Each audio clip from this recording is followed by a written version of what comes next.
So today we're talking about the art of vulnerability,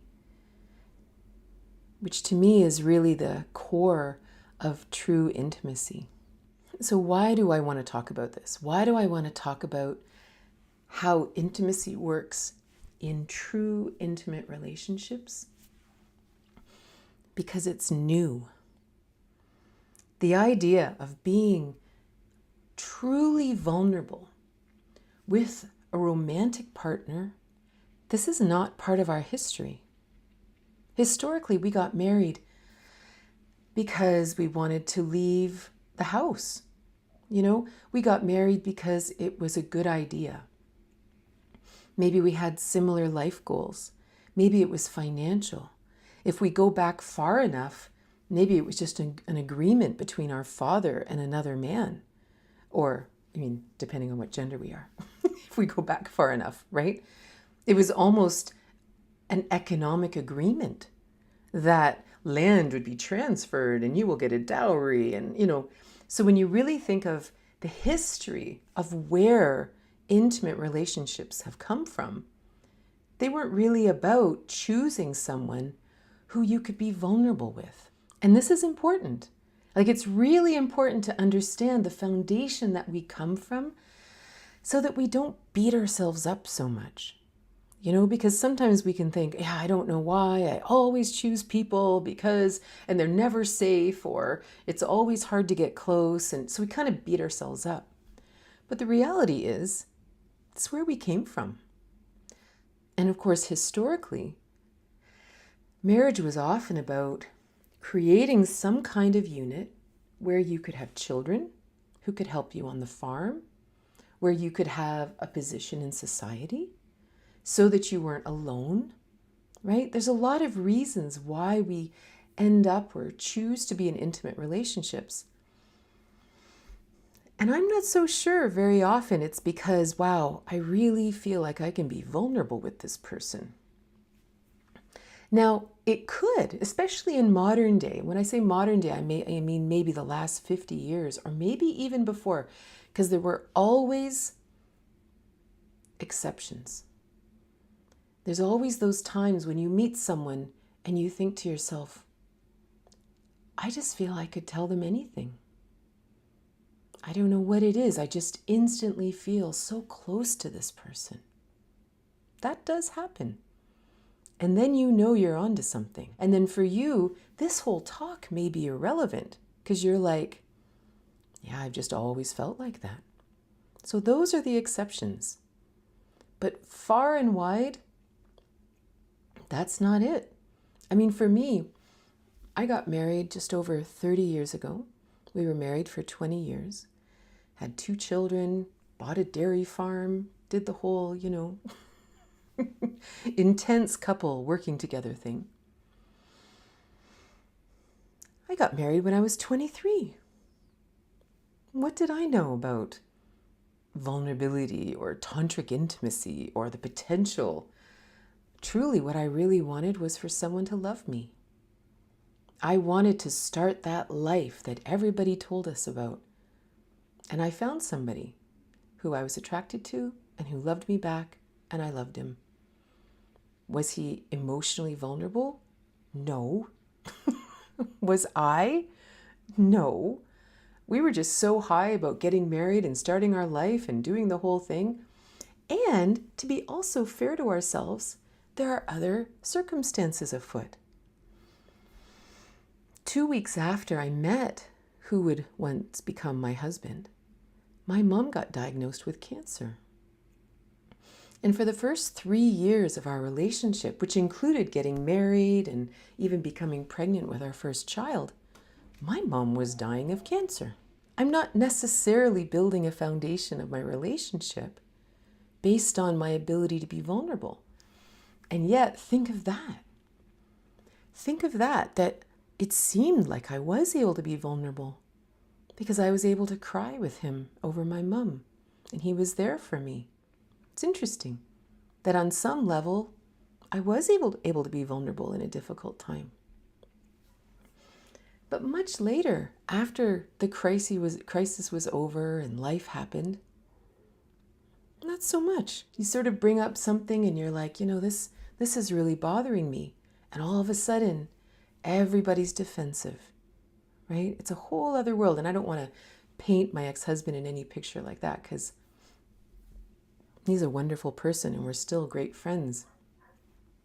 But we were young and we were unconsciously living out the patterns of our parents, right? Living out the patterns of maybe our own karmic patterns and lifetimes. Who knows? But the reality is vulnerability wasn't on the forefront anyway. So talking about this and trying to integrate it into our intimate relationships, especially if we've been in one for decades, this is a bit of a challenge. And yet it's so worth it if it's possible. And if maybe you would like to be in a relationship where you can be open and honest and truly vulnerable like that, then that's what we're going to talk about too. So what do I actually mean by vulnerability? How would we define it? For the sake of our talk, I'm going to define vulnerability as when we have our guards are down, our heart is open, we feel raw, and it feels a little risky. We're not telling a story. We're not telling you a story from our past that hurt us or something like that. Maybe that's interesting, but we're telling it because in this moment, I'm feeling very raw. And I am not trying to put on airs, and I'm not trying to use my brain to cover up or tell something that would make you happy or make you understand. I'm actually just sharing from my heart. And this is scary. And it should be scary because not only were our relationships historically not based on vulnerability or trustworthiness, neither was society. How often did we have people close to us in our life where we could just open our hearts like that and it was safe? Again, there are exceptions to this rule, thank goodness. But for the most part, even the most well-meaning people can squish that. Like, for example, we have a desire to help each other and fix each other. So I might say, I'm just feeling so sad today. Things are coming up from my past and they're kind of rolling around and I'm just feeling so emotional. So I've just shared this vulnerable piece, for example. And someone, a friend, a partner, a parent, might say, well, you can't just think about this stuff. You got to just get on with it. You can't, if you stay like this, you're just going to ruin your whole day. Like, you know what? Why don't you read a book or go for a walk? Go and do something to make yourself feel better. Or to find some way to truly, deep in their heart, they want to help. But deep in their heart, they're uncomfortable with vulnerability. They're uncomfortable with their own vulnerability. And therefore, they don't realize, because they haven't connected themselves there, that you're just stating a fact. This is just it. Doesn't need to be corrected, doesn't need to be changed. I don't need your advice. I don't need your intellectual philosophies to try to change my mind. I'm just being open. But the problem is, and so that's just even with someone who's well-meaning, who just wants you to feel better. And then there are others that are like, wow, you show your underbelly, they're going to bring it up later. They're going to use it against you. They may even gaslight you with it. They may actually use that vulnerable bit of information in a really bad way. I remember one time I had a friend and we would often go to these tantric retreats, or we'd be there at the same time, and these retreats, you would just be like pouring your heart out, like just expressing all these really deep rooted pain and traumas and struggles. And we'd gone to a couple of these independently, but we'd been there, we'd become friends. And one day we had an argument. And And it was around intimacy because, one of us didn't want it, the other one did, da da da. And so it got a little heated around that intimate question. And then he came to me one day and he said, well, I think I know what your problem is. And he took all these deeply vulnerable things that he had heard me share in the bubble space of these retreats, and he wrote a little story about why I didn't want to sleep with him. And it was a very cruel thing to do. It was a very horrible thing to do. And for me, in that moment, I realized that he could never be safe. I couldn't share that part of myself with him because for some reason, he didn't understand that those were sacred things I was sharing. And that was sort of it. And we did remain friends after, but there was always a bit of different distance. That even the intimacy of friendship was no longer possible because he couldn't be my confidant. Because I knew that somewhere in him, he was kind of adding it to like a weird arsenal that he would someday use against me if I dare said no or something. So it's an interesting thing. So a lot of us have experienced things like that, even being mocked or punished for being vulnerable or sad when we were children. So we have to really give ourselves some kindness here if being vulnerable is hard for us. What also is interesting when we look at relationships, Abraham Maslow was a psychologist many, many years ago, and he had something he called his hierarchy of needs. And he basically said that the human being will always, he was very interested in what motivated human beings to do something or to go after something. And he said that the primary motivation in a human, if they don't have it, will be to find food, air, water, basic physiological needs. Once you have that, then you'll be motivated to find safety. Once you have that, you'll be motivated to seek out love and connection. Once you have that, you will be motivated to seek out self-esteem, pride, success, position in society. And once you have succeeded in that, you will seek self-actualization. The higher, what am I really here for? What is my soul here for? And this is an old hierarchy. And even he says it's not cut and dry. You might be a certain percentage in this motivation, a certain percentage in this motivation. Like it's not clear. But what's really interesting about this desire for true vulnerability, the reality is if we're walking around concerned, and let's imagine your partner even, let's just imagine your current partner or a future partner. If that partner is worried about how to pay the bills or how they're going to put food on the table, they're probably not motivated to seek deep intimacy because there's a primal need that is chewing away at them. If you're living in a place that isn't safe for some reason, maybe even your home was burglarized or something happened in the community, and now suddenly you're like, all alerts are up. Vulnerability may not be on the table. Or maybe that was their childhood, that it wasn't safe, and therefore relationships aren't safe. Vulnerability isn't necessarily going to be interesting for them. Then love and connection. So here we might think to ourselves, here's where we might seek vulnerability. But is it? Or are we actually just seeking human connection of any kind?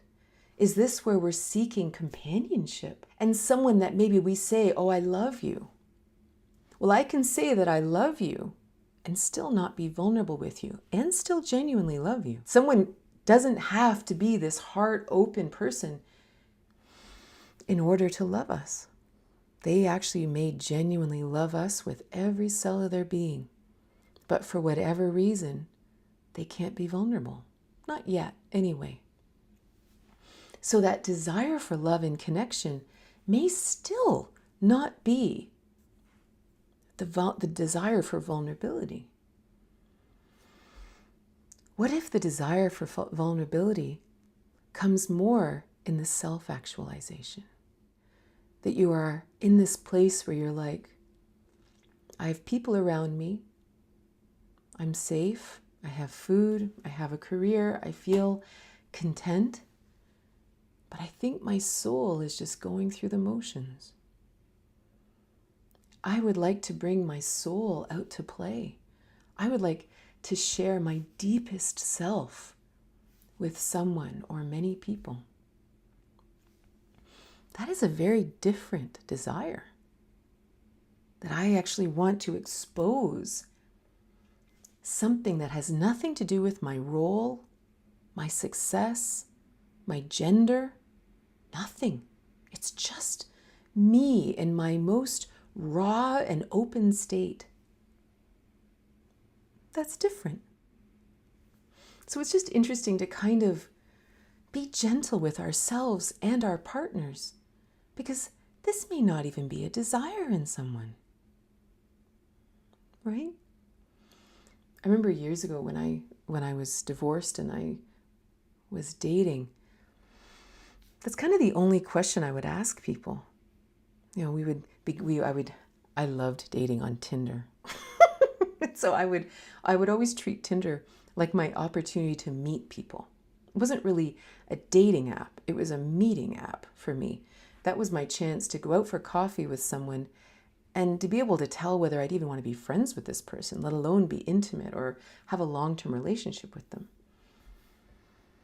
And so one of my very first questions would always be, you know, are you looking for deep connection, emotional connection?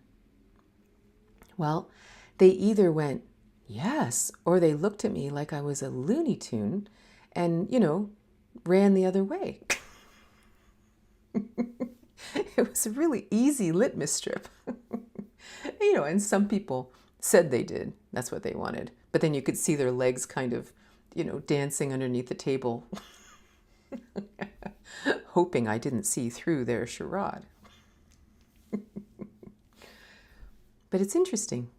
It's interesting to choose a partner because they too want to go on a spiritual journey.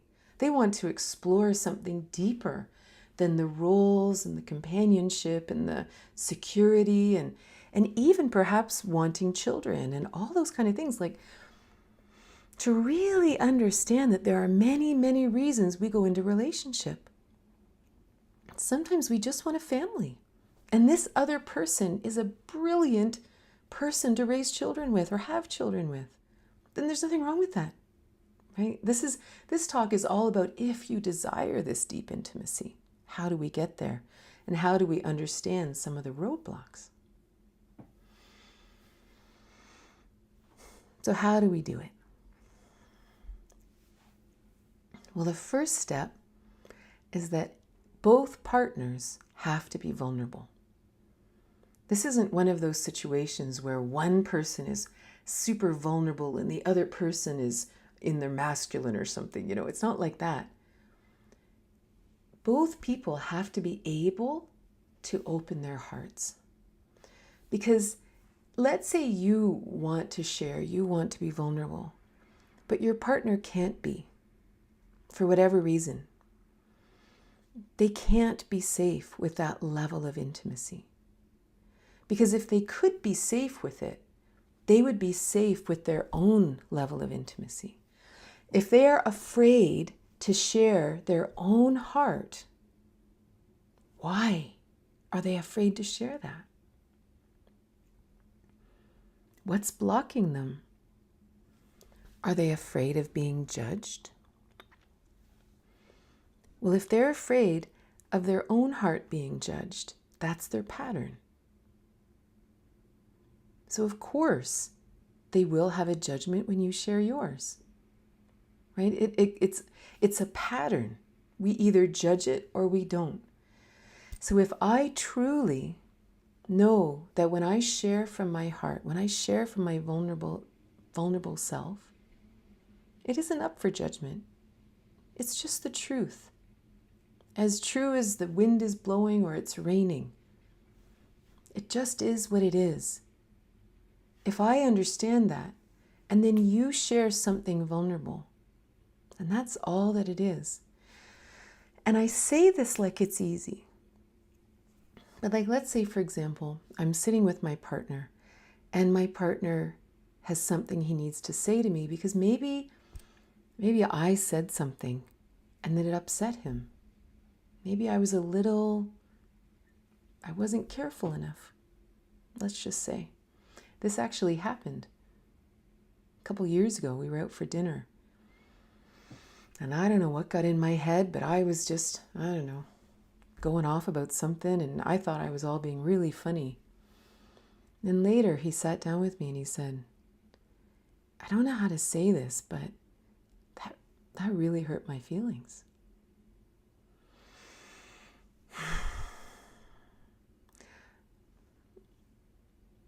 He wasn't judging me. He wasn't mad at me. He wasn't punishing me. He was just saying that really hurt him. It's not easy to hear that. Vulnerability is easy when it's just open and it's not about you. But what if it is about you? And if you're in an intimate relationship, there's a high chance it is about you. So to actually be able to sit there and say, thanks for telling me. That's hard to hear. But I'm really sorry. I really just got ahead of myself. I wasn't thinking. I'm so sorry. Like, to really be able to stay present, you have to be comfortable with your own vulnerability. Because you know how hard it is to share something. And therefore, I knew how hard it was for him to share that. And so you almost have a certain respect for it,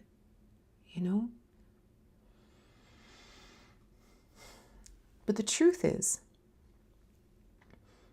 becoming vulnerable with an intimate partner is a dance between the two of you. Sometimes, I'll hear people say, oh, I'm always the vulnerable one. I'm always the one sharing my heart, and my partner never does, or my every person I've ever dated just isn't that like that. And this is interesting because we kind of have to check ourselves. We have to ask ourselves, am I really being vulnerable? And the question becomes, in those times that I believe I'm being vulnerable, am I telling a story that I've already told before? Am I telling a story I've already told 2 or 3 or 4 times? Yes, maybe there was a time when this was a very painful story to share. But if I'm sharing it multiple times, it's just a story now. It's not necessarily present day vulnerable. It's an old story, and then we have to ask ourselves, why am I telling this story? Am I trying to put them off guard? Am I trying, or off center? Am I trying to make sure that they realize they better not hurt me? Is this a preemptive thing that I'm telling you right now that I'm going to tell you vulnerable things and I'm testing you? I'm testing you. Are you safe with this? This isn't really vulnerability. It's some kind of self-protective pattern. So it's an interesting thing that even if you would consider yourself to be that vulnerable, open-hearted person, are you? Are you really? And so this is why it's a dance. Let's take an imaginary situation. 2 people come together. Let's say they met on Tinder.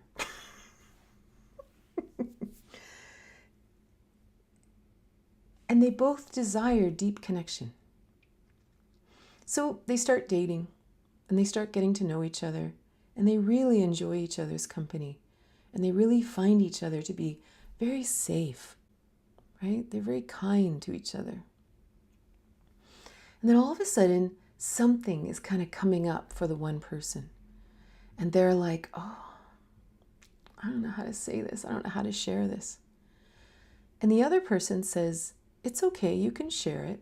They're like, oh, I don't know. In that moment, the second person is going to look at them and say, I promise, I just want to listen. I want to be here for you. I'm not going to react in any weird ways or anything, you know? And then maybe that person has an opportunity to share something that is on their mind, it's on their heart. And it's very likely, again, about the relationship. Or it's about something from their past that is being triggered by the relationship. That's one thing I've found. I'm in a new relationship. Many of you guys have met him, and we've been together for almost 4 years now. And coming into a relationship at this time of life is so different, with such an intentional desire. Every time we have had a tete-a-tete about something, as we sit with it and as we allow ourselves to open and be more vulnerable, every single time it has gone back to some moment in childhood that we forgot about, where we were hurt, or we were neglected, or we were punished, or we were embarrassed, or we were ashamed. Every single time. This is shocking.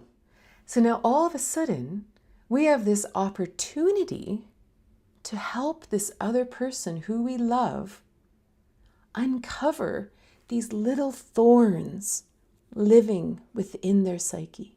These tiny little thorns that have maybe been there since they were 8 years old. And this experience in this relationship has triggered something. Maybe even you've done something, you've said something, and the other person went, hey, that's not nice. And you're like, oh, well, it's just because, and they're like, no, but it wasn't nice. And then you sit and you talk about it, and you talk back and forth until all of a sudden, something is revealed. What greater intimacy is that? Like when we really say that I am in an intimate relationship with someone, unfortunately, we think it means that I have sex with them, right? And then we stop there. Oh no, but this is the person I have sex with. And by law, I will not do it with anyone else or whatever. Or you will because you have an agreement, whatever. But theoretically, we think that that's what an intimate relationship is. And that's a problem because it makes it too small. Real intimacy means that you literally can just, not literally, I use the word literally too often. We open our hearts to someone and they're safe to do that with. Why are we opening our hearts? So that we can go down into a place that maybe we've never gotten to go before and pull out one of those little thorns. Because the crazy thing is with my partner and I, if you've ever read my book, Tantric Intimacy, the whole beginning section, the first section is all about love. It's all about how to actually have this kind of deep connection.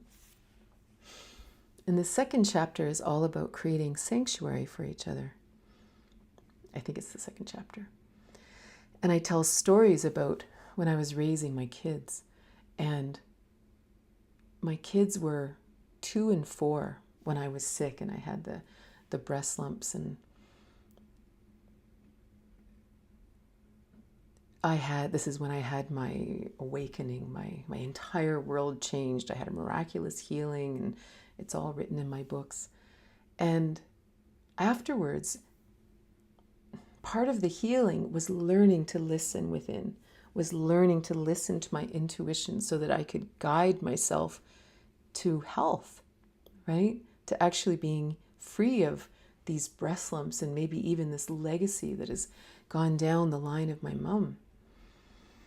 So here I am, the breast lumps are gone, I'm healed, and I have these little humans that I'm caring for.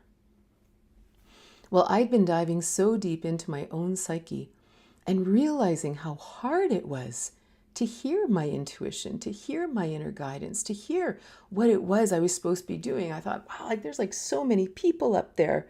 Who am I supposed to listen to? And now all of a sudden, I'm supposed to guide these two little beings who are arguing about toys and nonsense and the dog and the cat and stuff. And I realized that if I can't even figure out what I'm supposed to do, how am I ever supposed to guide these guys?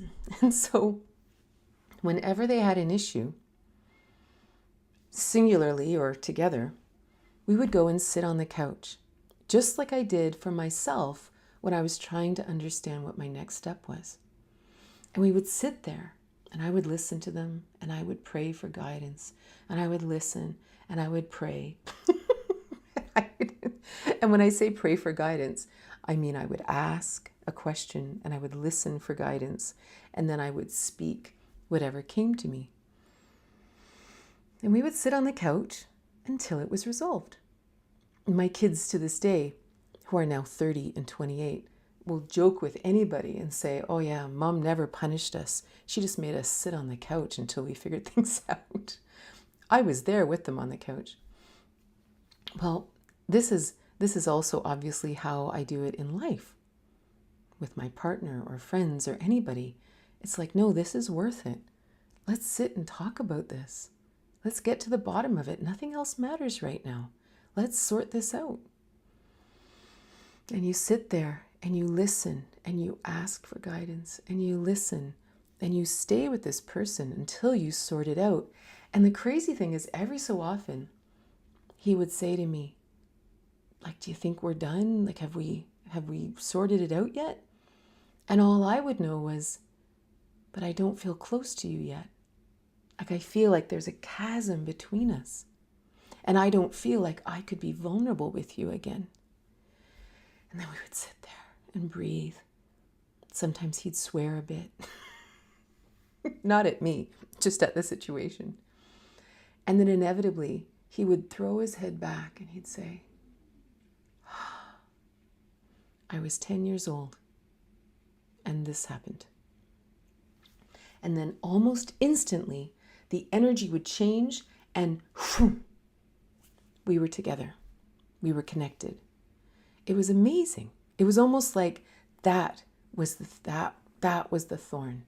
And now everything's fine again.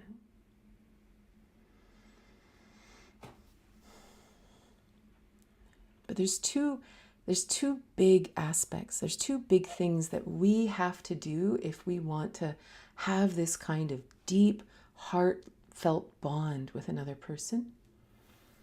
The first one is we have to be militantly kind. And what that means is that the militant part is inside of us. That no matter what, we are kind. Because the second we say one unkind thing, the walls are up. And if we're not careful, they may stay up. People talk a lot about trust, how to build trust in a relationship. And unfortunately, again, in the same way that we think intimacy is about sex, we think trust is about infidelity versus fidelity. That's a whole other discussion. If you really trust someone, you know that they are all in. They are completely there. If you can't trust that they're always going to be kind to you, then you can't trust them. It's that simple. If someone says, yeah, but most of the time, like 90% of the time, I'm totally kind. 10% of the time, I'm going to throw a zinger at you. Like, that is no different than someone who is physically abusive saying, but 90% of the time, I'm not. You still have to have walls up because you don't know when the 10% is coming. And so on a soul's level, you can't trust them. Kindness is so important. It's probably the number one thing that people argue with me about when I'm teaching about tantric intimacy, that this is absolutely foundational. And it doesn't mean that it's a lost cause if you find kindness difficult. What it means is that the moment you want to be unkind, this is the entry point into the next journey. What is happening right now? Why are you lashing out? Because whatever that is a key to open up something very vulnerable inside. Something very vulnerable is behind that attack. And this is now our journey. So even the journey of kindness is an amazing bird's eye view into our inner psyche. Why am I so defensive? Why do I have to be right? Why do I have to make you wrong? Why do I have to make you feel bad? Why is that? The second thing is we have to be mature. And this is a really big deal because maturity means that I can see beyond my own needs. Maturity means that I can see the big picture here. I can see that there are two souls in this room, two people who are struggling right now. Not just me and my needs and my hurt and my trauma and my challenges. There are times for that. Don't get me wrong. There are times that it's okay that it's my time for healing and my partner or a friend holds space for that. There is a time for that. But I'm talking about truly vulnerable moments in an intimate relationship. Maturity allows us to recognize what's happening. It allows us to see the whole picture and not lose sight of that. And to know, I love this person. I do want to resolve this. Why is this so hard? Why am I feeling so triggered? Where am I triggering back to? Am I time traveling back to a previous relationship? Am I time traveling back to a previous time in my childhood? Why am I acting like this? Not why are they acting like this? Why am I acting like this? Because if we act, and I'm going to say this, like children, which means, and what I mean by that is, I'm the only one in the room. I want the attention. I want to be right. I want the cookie. I want the thing. Maturity says, I see you. Let's solve this. I see a greater purpose here. And this is really, really important. And again, it's all just an interesting sight into our psyche. That moment when you feel yourself kind of going, and you kind of want to have a temper tantrum, this is so important to notice, to say, where am I right now? How old am I right now? And I mean this very seriously. What is going on in my psyche right now? Why do I feel like I'm 3 years old? Why do I feel like I'm 6 years old? Why do I feel like I'm 12 years old and I just got shamed on the bus? Why do I feel like I'm 23 years old and I just got brought up in front of my boss? Why do I feel like, what's going on? And this is our chance to heal. It's not about blame. It's not about saying, look at you being so childish. It's about saying, why am I reverting back to that time? Because I'm 56 years old. I'm not 12. I'm not 3. I'm 56. You're obviously something else. It's really an opportunity. And this is where this journey of vulnerability together is so potent and it's so powerful because you get to heal together in really genuine, present moment ways. Every time we go to be unkind, we can say this to our partner. Everything in my mind right now is so unkind, and I don't know what to say to you, and I don't even know where all of this unkindness is coming from. You can verbalize it, and you can say, can we just sit for a minute? Or can I go for a walk for a minute and try to sort this out? Or can I go and have a bath and let this sink in? Because this is what I'm going through. This makes you very trustworthy. Because your partner knows, okay, I still feel safe. Or maybe for whatever reason in this moment, I don't feel mature. You know what? I want to be right. I want to make you hurt. I want to have whatever I have. I can't believe you said no to me. I can't believe you think that. I can't, blah, blah, blah, blah, blah, blah. And we look at that and we go, I am really dysregulated right now. I kind of probably need to spend some time alone. Or maybe I just need a hug. Do you mind hugging me? And maybe even I might vent a bit and just try to get this out. And I apologize if it sounds awful or even in those moments unkind, but just know it's not about you. It's about whatever it is in my past that hurt me. You know, we just have to share. We just have to be aware enough to say, I want us to figure this out. You know, can we do it together, right?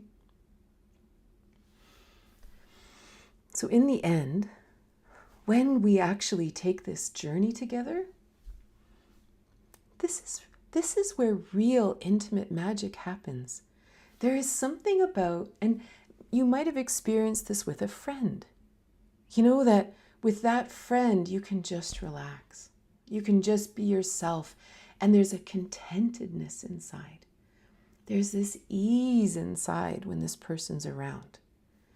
Now imagine this is with your sexually intimate partner, that you have that level of relaxation inside, this level of, they not only see the outside of me, they know the inside of me. And now we're going to be sexually intimate. This is the beginning of tantric intimacy. This is where we start to mix the spirit and the intimacy, because our soul is present. Mixing spirituality with intimacy isn't ritual and incense and stuff. It's because your genuine soul, the power, the infinite aspects of yourself are now playing with this other person. This is what Tantra is. But of course, the journey of Tantra is bringing ourselves there. And while we might think about it being about the intimacy in the relationship, it's really about having our own healing journey. And we just happen to have this other lovely human who's helping us out or loves us that way or whatever. It's so lovely. So I'm going to put my glasses on. And if you have any questions, I would love to answer them.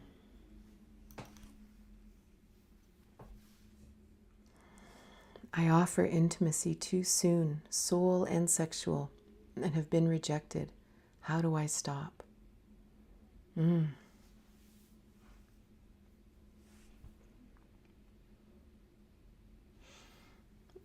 So there's two parts that I would share.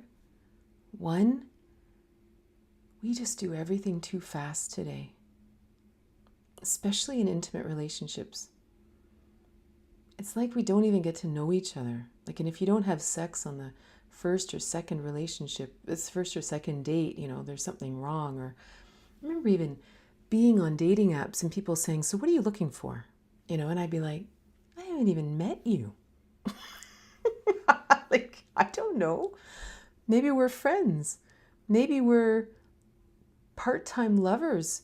Maybe you're the love of my life. I don't know. We haven't met yet. And so sometimes I think there's almost something inside of us that says, I genuinely would love to get to know you. You know, and this is important. It's okay to slow down. And if somebody doesn't want to slow down, then they can't be enjoying, you know, the time together that much. They really are just looking for one thing. And the second thing is, maybe you are just a very open person, right? Offering intimacy too soon, soul and sexual. I wouldn't necessarily put that down either. I'm like that. I'm just hard in my sleeve, girl. I just, you know, if you meet me for the first time, I'll probably tell you more than you want to know. And if we're dating, you're really going to hear it. Right? I think the other part for me, because I am like that, so I see everything in terms of the masculine and feminine. And so my vulnerability could be with you, but who it really is with is between me and God, or me and spirit, whatever you understand that to be. I always feel like I have this, my own divine self and my physical self is always here. And so no matter what, that's who I really care about. Not really you, not yet. But for now, you're actually coming into me in the whole. And me being vulnerable with you, I'm always vulnerable because I have this lovely protector at my back, right? So I can be vulnerable here on Insight Timer, or vulnerable with people I meet in the grocery store, or vulnerable with a new partner. Now, I have to qualify this though, because there's a certain level of vulnerability that I'll be here with you guys, or with someone at the grocery store, or with a new person I'm dating. But that isn't still the deepest vulnerability. Some of you guys who have been here for a few years with me, there have been times that really hard things have happened in my life and I've been teaching. And I've cried here. You know? My son's best friend killed himself last year. And I was on here on Insight Timer, and I mentioned it, and I started crying. This was genuine vulnerability, not something I would share with someone at the grocery store, not something I would even share with someone I was just starting to date. But you guys, I don't know what it is about Insight Timer that makes it such a safe community. But it is. I've always felt that way. So there's an interesting thing to ask ourselves. Is this actually genuine vulnerability in this moment? Really? Or am I just simply sharing who I am, opening myself up for the other person maybe to go, wow, I don't think this is quite my flavor. That's possible. And the other thing I have to say is, when I was dating a lot, at first I was really sensitive to rejection. It really hurt my heart. Until I realized that finding an intimate partner is really special. And I could walk down the street and pass 1,000 people. And it's possible that there's not a single person in there that, for whatever reason, stirs my heartstring. It has nothing to do with what they look like. It has nothing to do with their personality. It has nothing to do with anything. Just for some reason, our souls aren't there. That's not the soul I'm looking for. And as soon as I realized that in my heart, I realized that they're not rejecting me as a person. I'm just not the soul that their soul is seeking. And that helped a lot too, not feeling rejected because I shared a lot. What is your go-to strategy when you get defensive?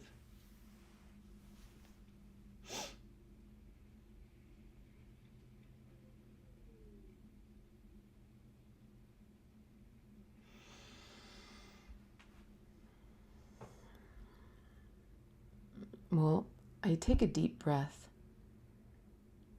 because I really don't want to be defensive. And then I'll say to my partner, I don't know why I'm feeling so defensive right now. but this is my stuff. And I'm very clear that this is my stuff. And then the journey goes within.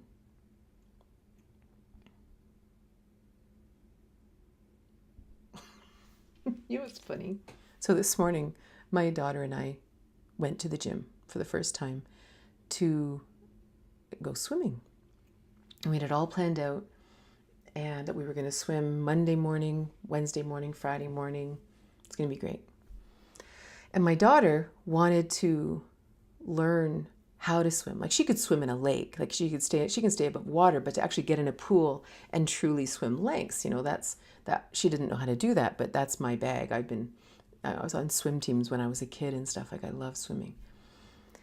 And so, of course, let's just say that by this morning, I was unable to swim in the pool for the joyful moon type reasons. So I decided, well, that works perfectly, because I'll just keep my clothes on and I'll just sit at the end of the lane and I'll coach her, right? This is actually perfect. The universe just provided, that I'll just sit and coach her at the end and say, okay, now do this and now do that and now do this. Perfect.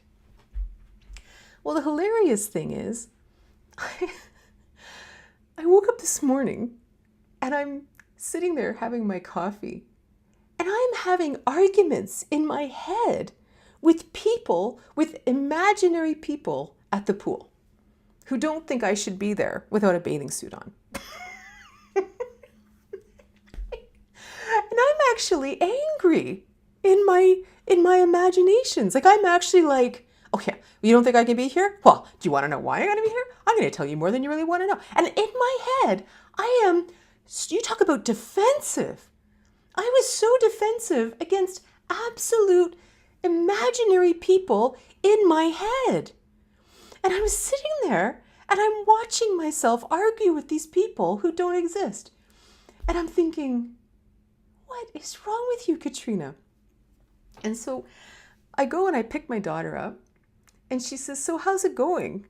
And I said, well, I'm actually great, except for all the ridiculous arguments I'm having in my head with people who don't exist.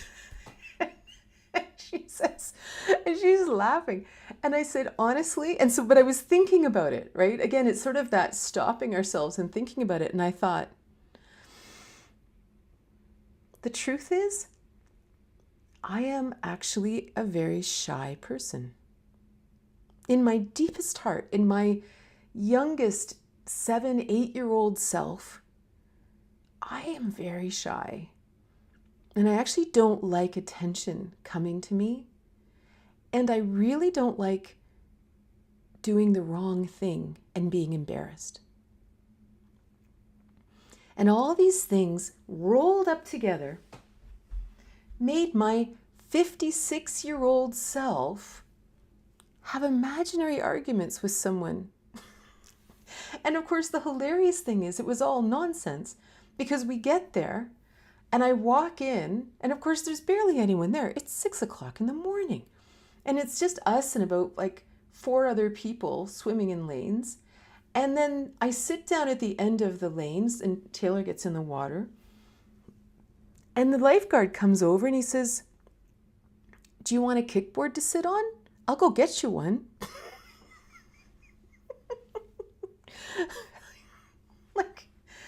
Anyway, defensiveness is interesting, right? It's really interesting to just look inside of ourselves and ask, why am I fighting this so hard? Whether it's a real person sitting in front of me or imaginary people in our head, it's really, really helpful to just sit for a minute and say, well, this has got to come from somewhere. Because even the funny thing about that story is it's an imaginary thing, right? It feels real. In my head, holy mackerel, was it real? But you know what's crazy? Is when your loved one does something and you get hyper defensive, this is also imaginary. The person is real and they've done something, but my response to it, is that necessary? There's 100 ways I could respond to it. 100 ways that we could respond to what our partner just did. Defensiveness is one of them. Just one. And that's interesting, that for some reason my psyche chose to be defensive right now. My psyche chose it. You know?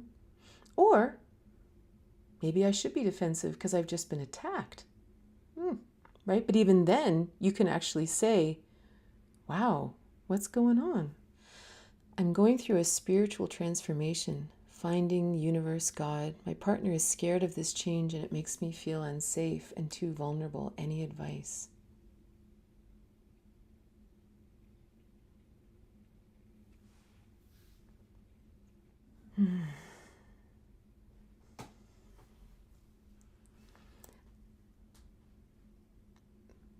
So there's a couple truths that come to me.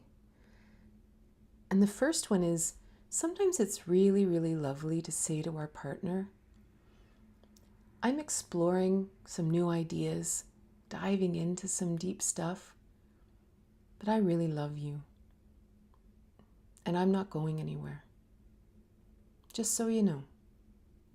You know, I just really want you to know that, because, you know, I may say weird things or I may be sharing different things, but, you know, you are a huge part of my life and I'm not going anywhere. Sometimes we need to hear that. But there also might be another reality, that it is possible that you guys got together in a time that you were just seeking companionship, or you were just seeking security. And it's possible that you're seeking something different. Or you may end up seeking something else that he's not interested in, or what they're not interested in. I don't know if it's a guy. And so maybe their fear is real. But only you know that.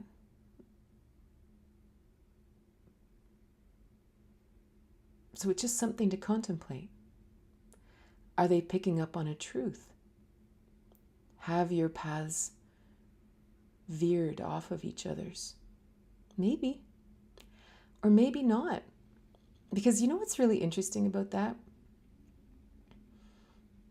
I'm just going to make an assumption about your partner, which isn't obviously true because I don't know anything about your relationship. But let's imagine that your partner really isn't into spirituality. It's just not their bag. Maybe they even just love something else. They love tinkering with cars, or they love watching sports, or they love reading, or maybe they're philosophers, or who knows what they love to do. But spirituality and stuff is just not really their bag. We don't need to be with people who are like us. We need to be with people who complement us. Not compliment like you're so beautiful, but complement like we fit together, like jigsaw puzzle pieces. And sometimes having someone, like I always joke that, you know, women might say to me, oh, I want to find a spiritual man, you know, so he gets my journey. I'm like, are you sure? Because you might really, if you're really going to fly into the clouds on this, you might love someone who works with their hands and works on the earth and is naturally grounded and loves to build and is part of the community. You know, that their beautiful grounding in the earth complements your flying into the ethers. And sometimes two super spiritual people love to be together, and sometimes two super grounded people love to be together. There's no rules. But just to deeply know that just because we expand into the spiritual realm doesn't mean, you know, that a relationship has to end. My ex once called me a very mean name. And when I told him how hurtful it was, he asked me, who called you that in the past that hurt you? It was as if he was trying to absolve himself. He said it. It was him who hurt me with that. Was I wrong? No, you weren't wrong.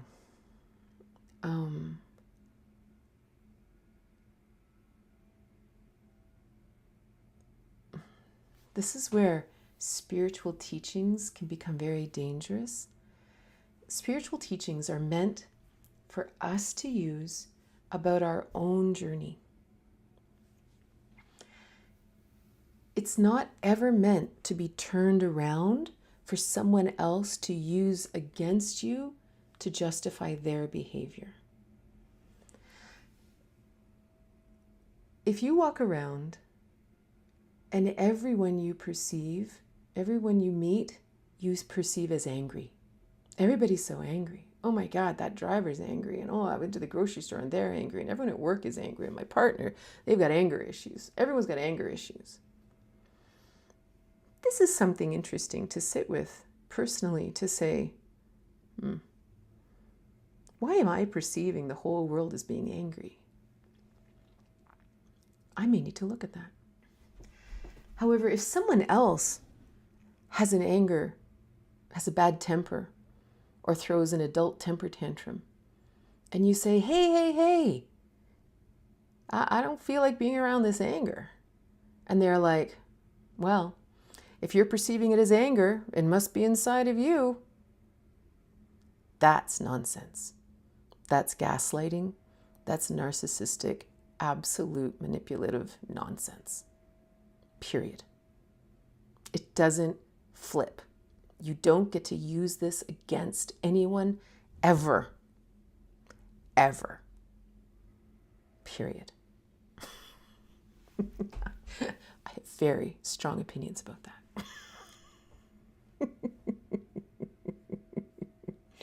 I've been scared to tell the person I really like that I have romantic feelings for them.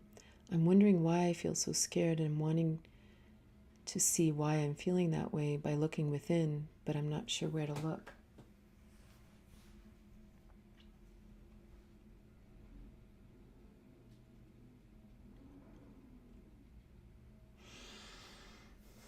So sometimes I think